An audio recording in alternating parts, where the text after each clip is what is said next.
ni kuja kuangalia zoezi la usimikaji wa viti ambavyo tulivitoa kwenye uwanja wa Benjamin Mkapa pale Lupaso na tukavichangia kwenye viwanja mbalimbali kwa ajili ya kuimarisha na kuboresha miundombinu ya michezo linaendeleaje. Na kama ambavyo mnaona, mtakuwa mmeona wapiga picha watakuwa wameonyesha majukwaa yote, jukwaa kuu, jukwaa la Coastal Union, jukwaa la African Sports, yote yameshawekwa viti. Bado vichache pale kwenye jukwaa la African Sports. Lakini zoezi hili limefanyika kwa ukamilifu mkubwa. Vile viti ambavyo vilitoka kwenye uwanja wa Benjamin Mkapa vimepatiwa hasa kazi ya kufanya, na uwanja wa Mkwakwani hapa mkoani Tanga umeonyesha mfano wa nini kinatakiwa kufanyika. Kwa hiyo jambo limenipa matumaini sana, hasa ukizingatia pitch ya Mkwakwani pia ni nzuri sana.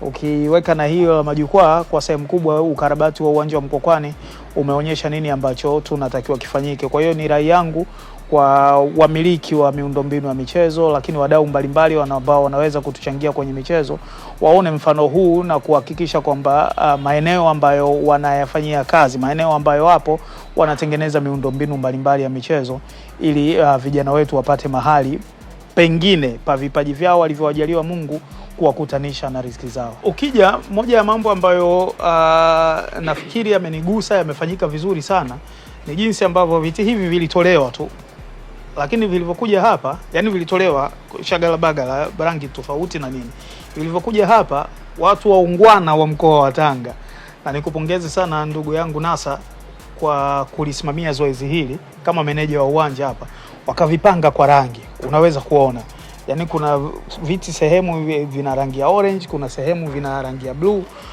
kuna sehemu vina rangi ya kijani na vitu vya namna hiyo, kwamba kuna ubunifu kwenye namna hata ya kutengeneza miundombinu yetu, hata kwa kiwango kidogo cha rasilimali fedha ambacho tunacho. Vile vidogo tulivyo navyo tuna improvise ili kuhakikisha zoezi linafanikiwa kwa kiwango cha juu kabisa.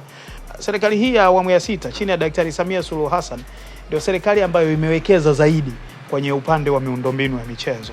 Unaweza kuona ukarabati mkubwa wa uwanja wa Benjamin Mkapa, ukarabati mkubwa wa uwanja wa Uhuru, viwanja vya mazoezi, ujenzi wa kiwanja kipya cha Arusha na kadhalika.